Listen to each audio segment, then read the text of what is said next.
So I bought this really cheap Midasforce 128GB NVMe SSD from an online shop in Indonesia.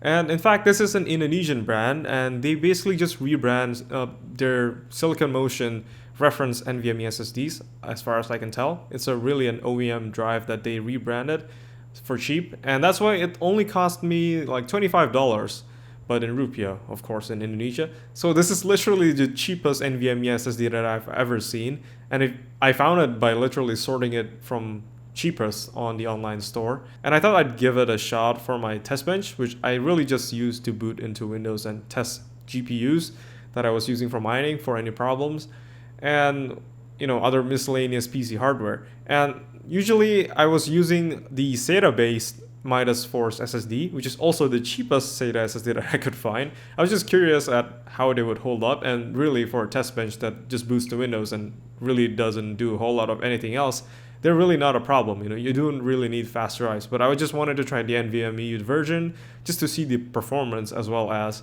no extra wires having to dangle off the test bench. But now that I've had this for a month, this SSD actually died on me, which is, I guess, not surprising for a $25 NVMe SSD.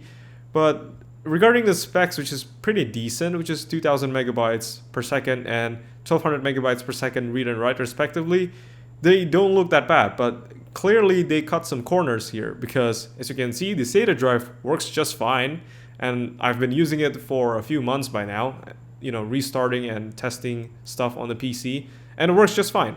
But then the NVMe drive all of a sudden just died today. So yeah, and it's only barely been used for a month, so that's not a good sign. I'll show you guys here by unplugging the SATA drive here from my test bench and just plugging in the NVMe drive over here to the NVMe slot, which is on this Asus H97M-E motherboard. And this is a Haswell 4th gen motherboard based on the H97 chipset, which already supports NVMe booting, so it really shouldn't have any problems. And in fact, it worked just fine just yesterday in my Asus Maximus Gen 7, which is on the background there as my second test bench. Both of these have a G3258 overclock to like 4.5 gigahertz on those, just for really fast booting speeds.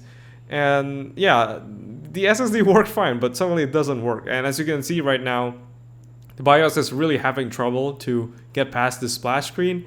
I think it's just really trying to read off of the SSD, but the SSD has some kind of error or problem with it right now, and it's not letting the BIOS do it, so it just gets stuck and it doesn't work anymore.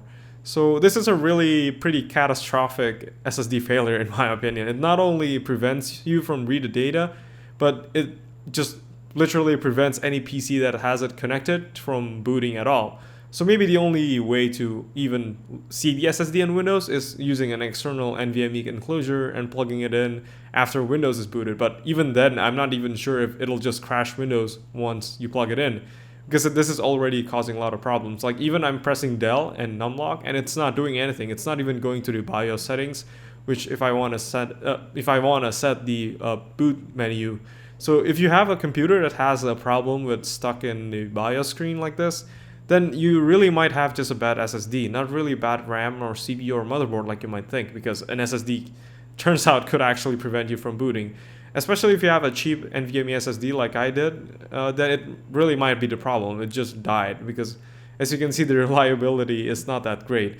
And if I plug in my SATA drive, which is still should be the first boot option, it still won't boot because the BIOS will still try to read the NVMe drive, and the NVMe drive just isn't allowing that, and it's not happy. So the BIOS also doesn't boot and it still doesn't work. So that's not great because this is a pretty new drive. So I'm just gonna take it off right now and I'm gonna let it try to boot using just the SATA drive over here.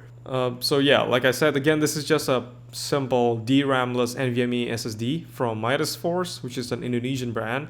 And like I said, they basically rebranded the Silicon Motion controller-based SSD that I think it's just an OEM design that they rebranded.